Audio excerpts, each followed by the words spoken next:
ఈ cinema industry, అసలు ఈ సినిమా ఇండస్ట్రీ మీద ఏం మాట్లాడదామనన్నా నాకు నిజంగా కరెక్ట్గా చెప్పాలంటే మాటలు వస్తాయి. 252 కోట్ల డ్రగ్ మాఫియా బయటపడ్డదట, డ్రగ్ ర్యాకెట్ కొట్టి బయటపడ్డదట. ఇవాళ ఇది ఎంటర్టైన్మెంట్ ఇండస్ట్రీయా లేకపోతే దేశాన్ని నాశనం చేసే ఇండస్ట్రీ అనేది ఒక పెద్ద క్వశ్చన్ అయిపోయింది. ఇవాళ drugs, Dawood, anti Hindu narratives, మొత్తం యావత్ భారతదేశంలో ఏ వుడ్ తీసుకున్నా అందులో యాంటీ హిందూ నరేటివ్స్, ఈ దావూద్ లింకులు, ఈ డ్రగ్స్, బెట్టింగ్ యాప్ల ప్రమోషన్లు, అన్ని క్రిమినల్ యాక్టివిటీస్లలో ఎవరు ఉంటారు అంటే entertainment. And these guys are called the influencers of the society. వీళ్ళు మొత్తం ఒక స్టార్డమ్ని మ్యానుఫ్యాక్చర్ చేస్తారు. వీళ్ళ పైరసీ మీదకి వస్తే కొనిడెళ్ళ కుటుంబం, రాజమౌళి కుటుంబం, దిల్ రాజు కుటుంబం పోలీసు వ్యవస్థతో కూర్చొని మీటింగ్లు చేస్తారు. It is a sheer violation from the perspective of the position of a police officer. Now I don't want to go, చలో పోనీ, అరే గిరీష్గా మేము రోజు బందోబస్తు చేస్తాంరా, నువ్వు కూడా మాతోనే సేఫ్ ఉంటావు. కరెక్టే, నేను కాదనంటే పోలీసు వాళ్ళు చేసినంత మంచోళ్ళ చెడ్డోళ్ళ అనేది నేను క్వశ్చన్ చేయ. ఎందుకనంటే వాళ్ళు బందోబస్తుకి నిలబడతారు, వాళ్ళు కొంచెం జీవితాలను త్యాగం చేస్తారు. నాకు ఎక్కడ కూడా రాయల్ జిందగీ మాత్రం ఐఏఎస్ ఆఫీసర్లది అనిపిస్తుంది ఫ్రెండ్స్. ఒక డెసిషన్ మీద క్లారిటీ ఉండదు, ఏముండదు. ఇక నేను దాని మీద డీటెయిల్గా పోలే, ఎందుకంటే మనకు అట్లాంటి ఎక్స్పీరియన్స్లు వచ్చినాయి, మీ కామెంట్ రూపంలో చెప్పరు. So let us stick again to this. ఈ మ్యానుఫ్యాక్చర్ స్టార్డమ్ వల్ల ఏడికైనా వచ్చింది రానంటే వీళ్ళకి ఏమైనా సాక్రిఫైస్ ఉందా ఫ్రెండ్స్? నిజంగా చెప్పుర్రి. ముక్కిపోయిన జీవితాలు లేయి, రంగులు ఊసుకొని చంకాంచే జీవితాలు లేయి. వీళ్ళ కింద ఉన్న పరిస్థితులు ఎట్లున్నారు అని అంటే వాళ్లకు వీళ్ళు సేవలు చేయించుకోనికనే కనిపిస్తారు, కెమెరామెన్ను లేకపోతే ఆర్టిస్టులు వీళ్ళంతా. కానీ వీళ్ళ కలర్లు మాత్రం చెదిరిపోవద్దు. అది అక్కినేని వారైనా, కొనిడెళ్ళ వారైనా, దిల్ రాజు వారైనా, ఇక లేటెస్ట్ కాంట్రవర్సీ చేసిన మన రాజమౌళి గారైనా. వీళ్ళ బ్రేకింగ్ పాయింట్ ఏందని అంటే ఇలా ఓరీ బాలీవుడ్ పేజ్ 3 మాస్కెట్ ఒకటి ఉంటాడు మనోడు. 252 కోట్ల డ్రగ్ నెట్వర్క్లో దొరికిండు మనోడికి. డైరెక్ట్ లింక్ డ్రగ్ ట్రాఫికర్ షేక్తో లింక్స్ ఉన్నాయంట. వీడు షేక్ ఎవడు ఏం చేస్తాడు అని అంటే సెలబ్రిటీలకు అందరికీ పార్టీలు ఇస్తాడట. మళ్ళీ వీళ్ళందరూ ఎక్కడ బతుకుతారు అని అంటే ఒక ఇన్ఫ్లుయెన్సర్ బబుల్లో బతుకుతారు. తర్వాత ఏం చేస్తారు అని అంటే narcotics, crime, betting apps, enjoy. నువ్వు బాలీవుడ్ తీసుకో, నువ్వు ఏదైనా తీసుకో, దావూద్ పేరు ఖచ్చితంగా ఇలా లింక్ అవుతుంది ఆనాటికేని ఈనాటి దాకా. ఈ షేక్ అనేటోడు ఎవడు అని అంటే ఈ డ్రగ్ కింగ్ పిన్ ఎవరైతే సలీం డోలా అని ఎవడైతే ఉన్నాడో ఈయనకు బాగా దగ్గర అనట మనోడు. ఎవడు? షేక్. మళ్ళా ఈ సలీం డోలా కంప్లీట్గా దావూద్ ఇబ్రాహిం నెట్వర్క్లా పనిచేస్తాడట. సెలబ్రిటీలకు పార్టీలు ఇస్తారట. ఈ సెలబ్రిటీలకు పార్టీలు ఇస్తే ఎవరెవరు వచ్చిరట బ్రదర్? నూరా ఫతే, ఈమెనే అనుకుంటా కదా, నూరా ఫతే. దాని తర్వాత శ్రద్ధా కపూర్, సిద్ధాంత్ కపూర్, అబ్బాస్ ముస్తాన్, లోకా, ఇంకా ఓరి, వీళ్ళందరికీ పోయిర్రట. ఏం డ్రగ్ ట్రాఫికింగ్ డ్రగ్ నెట్వర్క్లలో ఉన్నారట. దావూదు నెట్వర్కు, పొలిటికల్ లింక్సు. నిజంగా చెప్పాలనంటే అసలు కలమ్మ తల్లిని ఏడ కాపాడుకుంటున్నారా మీరు? నాకు అర్థం కాదు. మీ పైసని, మీ డ్రగ్ని, మీ మాఫియాని, మీ బెట్టింగ్ యాప్లకు మీరు బ్రాండ్ అంబాసిడర్లు. ఇవాళ అన్ని గవ్వే కదా మీద వచ్చే కథనాలు. ఒక్క దగ్గరనన్నా మీరు సేవా కార్యక్రమాలు ఎక్సెట్రా అని కనబడ్డదా? ఏమన్నా అయితే కూడా మీరు ₹1 ఇస్తారా? చిత్రపురి కాలనీలో ఇప్పటికీ పంచాయతీ అవుతుంది. ఏమైంది ముఖ్యమంత్రి గారిని ఒక్కరని అడిగిర్రా? విలాసవంతమైన విల్లాలలో మీరు బతుకుతారు. ఇప్పుడు ఈ షేక్ ఈ ఓరిగాడికి కూడా రిపీటెడ్ సమన్స్ ఇచ్చిరట. నేను ముంబైలో లేను అని చెప్పి సమన్స్ అన్నింటినీ తుంగలు దొక్కిండట. యాక్చువల్గా రియల్ హీరోస్ ఎవరైతే ఉంటారో చూడు ఫ్రెండ్స్, వాళ్ళు బార్డర్లలో, బంకర్లలో బుల్లెట్లు ఛాతికి తీసుకుంటూ బతుకుతూ ఉంటారు. వీళ్ళు కేవలం PR ఎక్స్క్యూజులు చేసుకుంటా బతుకుతూ ఉంటారు. నేషన్ బిల్డింగ్లలో వీళ్ళ పాత్ర ఏమన్నా ఉన్నదా అని అంటే జీరో, శూన్యం. ఇన్ఫ్యాక్ట్ చెప్పాలనంటే మైనస్. వీళ్ళ వల్ల దేశం ఇజ్జత్ పోతుంది. వీళ్ళకు నా డిసిప్లిన్ లేదు, మారల్ వాల్యూస్ లేవు, నేషనల్ వాల్యూస్ అసలే లేవు. వీళ్ళకు అసలే లేవు. పాకిస్తానీ యాక్టర్లు పనిచేయొద్దు అని అంటే మాట్లాడతారు, అని మాట్లాడతారు. అదే హిందుత్వం మీద ఒక స్టేట్మెంట్ ఇవ్వనంటే ఇయ్యరు. నట సార్వభౌములు, నటననే కదా, మేకప్ ఆర్టిస్టులు కదా. వీళ్ళని గ్లోరిఫై చేసేది ఏంది? డ్రగ్ కల్చర్ వీళ్ళని ఎప్పుడు గ్లోరిఫై చేస్తూనే ఉన్నది. Hyper sexual content. నిజంగా చెప్పాలంటే ఫ్రీడమ్ ఆఫ్ సెక్స్, ఇది మోడర్నిటీ అంటారు వాళ్ళు. నువ్వు ఏ సీన్ అన్నా పెట్టుకో, అందులో sex by nature, by virtue ఉంటుంది. ఏ ఇంటర్వ్యూ తీసుకున్నా ఒక మహిళ వచ్చి ఈ ఇండస్ట్రీ నుంచి మాట్లాడుతుంది అని అంటే అందులో లైంగిక వేధింపులు లేని మహిళ ఉండదు. అండ్ ఫ్రీడమ్ ఆఫ్ సెక్స్ వీళ్ళకి ఒక మోడర్నిటీ. ఇక యాంటీ హిందూ గురించి అయితే ఇక నేను మాట్లాడొద్దు. ఇక వీళ్ళు చేసిన సాక్రిఫైస్ ఏం లేదు, వీళ్ళకు ఒక రెస్పాన్సిబిలిటీ ఏం లేదు. నిజంగా చెప్తే ఒక అబ్సెషన్. మేము కాక మాతోనే, మేము లేకపోతే మేమే ఈ సెలెక్టివ్ మాకింగ్ ఉంటుంది చూడు, హిందూ దేవుళ్ళని, మా పండుగలని, ఈ propaganda narratives, targeted attacks on Hindu rituals, silence on other religions. అదే ఇస్లాం క్రిస్టియానిటీ కాడికి వచ్చేసరికి నోట్లలో మన్ను పడుతుంది, ఇంట్ల పిన్గులలో. ఇదంతా మళ్ళీ ఎవరికి దోస్తానా ఉంటుంది అని అంటే ఫారిన్ ప్రొడక్షన్ హౌజెస్లకు వీళ్ళకు దోస్తానా ఉంటుంది. కార్టెల్ మనీయే మొత్తం ఇక్కడ నడుస్తూ ఉంటుంది. 1200 కోట్ల ఒక సినిమాకు, 15 కోట్ల ప్రమోషన్కి 15 కోట్ల. ఈ ఇండస్ట్రీ లాస్లలో ఉందా?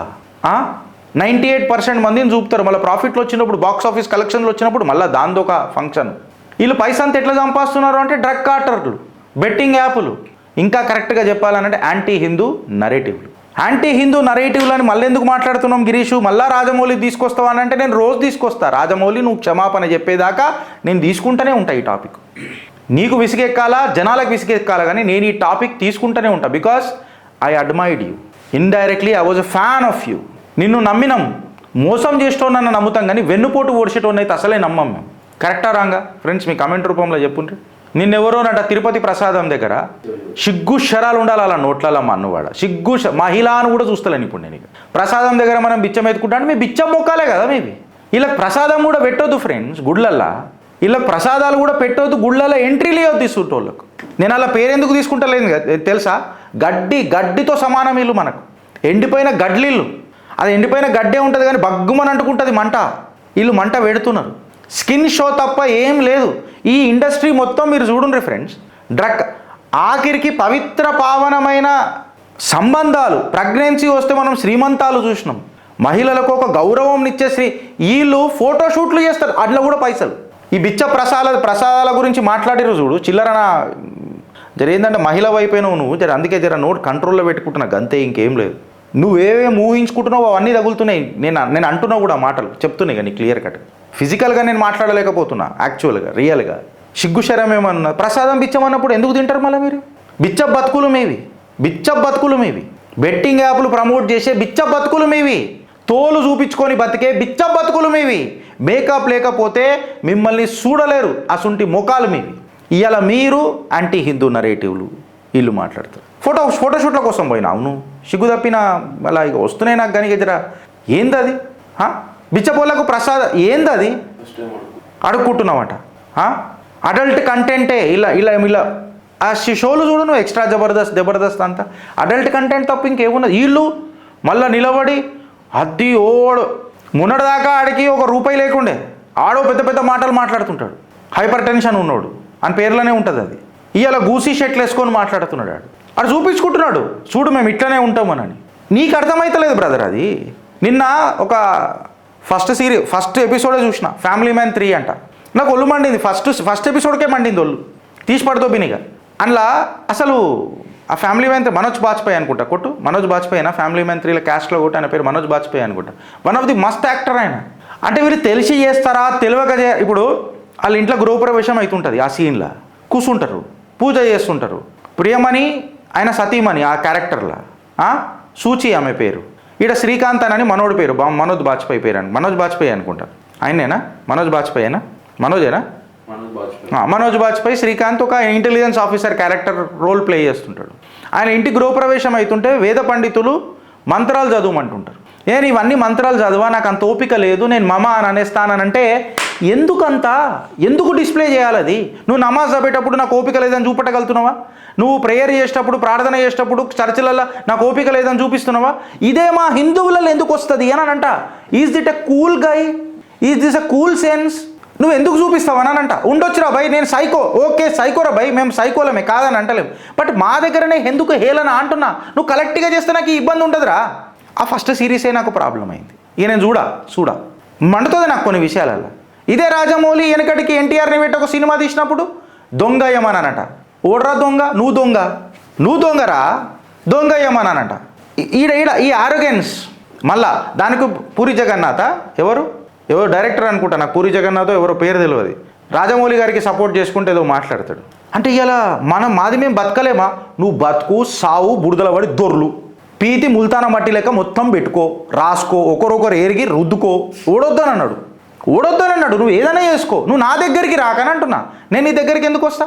బంగాళాఖాతంలో జంగ్లంటే మీరేలే, పెద్ద జంగ్లీలంతా మీరేలే, నాకు రావా పాటలు? నేను వాడాలేనా? రియల్ హీరోస్ సోల్జర్లు ఉంటారు అబ్బా, బార్డర్ల దగ్గర బ్లీడ్ అవుతారు, మైనస్ టెంపరేచర్లలో ప్లాన్ చేస్తారు, బుల్లెట్లు ఛాతీలలో దించుకుంటారు, టెర్రర్ రియల్ హీరోల లెక్క కొట్లాడతారు. వీళ్ళు వచ్చి 20 రీటేక్లు చేస్తారా? వీళ్ళు 20 రీటేక్లు చేసి కొరియోగ్రాఫ్డ్ పేట్రియాటిజం చూపిస్తారు. ఇలా జాతీయవాదం అంతా కొరియోగ్రాఫ్ స్క్రీన్ ప్లే ఉంటుంది. ఇలాది జాతీయవాదం అంతా. యాక్చువల్గా వీళ్ళు ఏమైనా సేవ చేసిరారంటే ఎవ్వరు లేడు. 20 టేకులు చేసేదాకా ఏముండదు ఆడ. ఇప్పుడు నేను ఏమంటున్నా అంటే ఠాగూర్ సినిమా తీసినావు కదా కొన్నిడేళ్ళ గారు, మళ్ళీ నిజంగా చేయగలుగుతారా మీరు? మీరు చేయగలుగుతారా రియల్ లైఫ్లో? అది అయితే మా రేవంత్ రెడ్డి గారు మీ సినిమా ఇండస్ట్రీ మీద ట్రేడ్ లైసెన్స్ ఎందుకు లేదు అని అన్నారు. మళ్ళీ ఇది వైలేషనా కాదా? చిరంజీవి గారు ఇలా ఠాగూర్ క్యారెక్టర్లకు ఎంటర్ కావాలా? దీని మీద చర్చ జరగాలనా వద్దా? ఈ స్క్రిప్టెడ్ హీరోయిజం వద్దు. నేతి బీరకాయ మాటలు ముఖం ఇక మంచితనం ఈయన దగ్గరికైనా పుట్టినట్టు మాటలు వద్దుగా మనకు. ప్రాబ్లం ఇగో ఈడొస్తుంది. మొత్తం జిందగీ నువ్వు తోతుండు డ్రగ్ కార్టెల్. ఇప్పుడు ఆ డైరెక్టర్ నేను అన్నా అనుకో, నీ వ్యక్తిగతం జీవితంలో పోతే నీ దగ్గర ఆన్సర్లు ఉన్నాయి. నువ్వు రాకు. మా ధర్మం దగ్గరకు వస్తే మా వ్యక్తిగత జీవితాల దగ్గరకు వచ్చినట్టే. ఈ మెలో డ్రామాలు బంద్ చేయండి. క్లీన్ లివింగ్ పేర్ల మీద కార్టెల్ ఫండెడ్ పార్టీలు మా ఇంటా వంట నడవై. ఈ దుబాయ్ బేస్డ్ ట్రాఫికింగ్సు, దావుదు కార్టెళ్ళు, ఎన్ఆర్ఐ మర్కీ ఫినాన్సెసు, ఫేమ్ల కోసం స్టంట్లు, మీ ప్లెజర్ల కోసం డ్రగ్గులు, సెక్సులు, అంత PR image melodrama. National character ఉందా మా మహిళకేమన్నా? Only melodrama. Zero national character ఉంది మా మహిళకు. Zero. Question to the industry. దేశానికి అడుగుతలే నేను, ఈ అడ్డమైన ఇండస్ట్రీకి అడుగుతున్నా. ఈ డ్రగ్ అనేది మీ బాలీవుడ్ వెనుకనే ఎందుకు ఉంటుంది? ఈ దావుద్ లింకర్ అనేది ఎప్పుడు మీ వెనుకనే, మీ పేరు వెనుకనే ఎందుకు పెడతారు? ఈ బాయ్ కల్చర్ మీ దగ్గరనే ఎందుకు ఉంటుంది? ఈ నెపోటిజం మీ ఇండస్ట్రీలోనే తారాస్థాయికి ఎందుకు పోతుంది? మీ కింది స్థాయి టెక్నీషియన్లు అందరూ ఎప్పుడు అదే పరిస్థితులలో దీనహీన స్థితిలలో ఎందుకు ఉంటారు? హిందూ అజెండానే ఎప్పుడు పంచింగ్ బ్యాగ్ లాగా గుద్దుతూనే ఉంటారు. ఈ ఫ్రీడమ్ ఆఫ్ ఎక్స్ప్రెషన్ పేరు మీద ఫ్రీడమ్ ఆఫ్ వల్గారిటీ ఎందుకు తీసుకొని వస్తారు? మారల్ కొలాప్స్ ఎందుకు చేస్తారు? కంప్లీట్గా చెప్పాలంటే స్పాయిల్ స్పాట్ ఎంపైర్ ఫ్రెండ్స్. ఇల్లది ప్రేమ ఏడ కనబడుతుంది? కామం కనబడ్డది కరెక్ట్గా, డిసిప్లిన్ కనబడ్డదా నీకు? డ్రగ్స్ కనబడ్డది నీకేమైనా? అచీవ్మెంట్ కనబడ్డదా?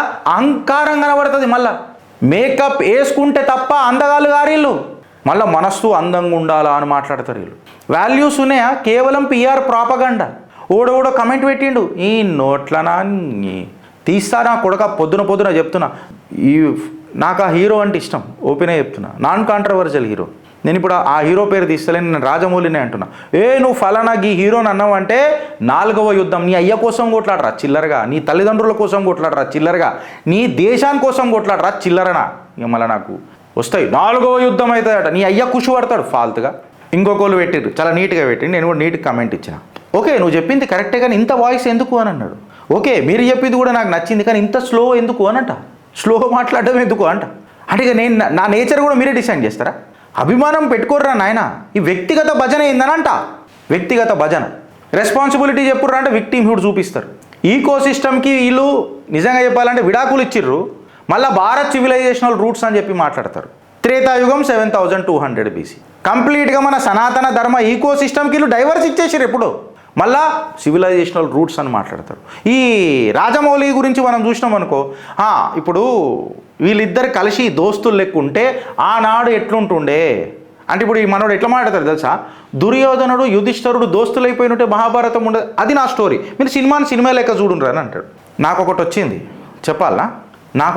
చెప్పాలా, గలీజ్గా పోతా నేను పర్సనల్ లైఫ్లో. నా ధర్మం అనేది నా పర్సనల్ ధర్మం అనేది. నువ్వు నాస్తికుడివి కదరా బాయ్, నాస్తికుడు లేకుండా నేను పర్సనల్గా పోతా, చాలా పర్సనల్గా పోతా. నేను కూడా ఊహాగానాలలో దిగినాను అనుకో, నీ పుట్టుకకే పోతాయి కదా. మళ్ళీ సీదా సినిమాలాగా పెట్టు. నువ్వు నా క్యారెక్టర్ల పేర్లు చెప్పకు, నా యుగాల పేర్లు తీసుకురాకు. పెట్టుకో రాజమౌళి యుగం అని పెట్టుకో, ఐ డోంట్ మైండ్. బట్ ఎట్లుంటుంది అంటే నేను కూడా ఎట్లుంటుంది అని తీస్తా. దానికి ఏ సర్టిఫికేట్ సినిమా వచ్చినా సరే నో ప్రాబ్లం, నాకు తీస్తా. ఈ క్యారెక్టర్లు ఈగల దోమలు పెట్టుడు నీకే కాదు, నాకు కూడా వస్తుంది. గంధి నాలిక కీడా పెట్టి తీస్తా నీ మీద సినిమా. మళ్ళీ మాకు మీలాగా ఐమాక్స్ కెమెరా లేకపోవచ్చు, మా దగ్గర ఉన్న కెమెరాలు చాలు, గట్టిగున్నాయి, దొడ్డుగున్నాయి, పుచ్చలు వలగేటట్టు పేలుతాయి. ఫ్రెండ్స్ ఆలోచించుర్రి, అనుభవించే కంటే ముందు. వీళ్ళతో వచ్చేది ఏముండదు, వీళ్ళని అసలు దేకకుండా. Zero contribution to the society, zero in any form, zero contribution to the society. ఎక్కడనో అక్కడ ఎవరో ఒకళ్ళు ఉంటారు మహానుభావులు, ఎన్టీఆర్ లాంటి వాళ్ళు. మిగతా వాళ్ళంతా వాళ్ళ స్వార్థమే. ఇంకా వాళ్ళు చెప్తుంటారు ఇంటర్వ్యూలు, ఇట్లా చేస్తుంటే భారత్ మాతాకి జై.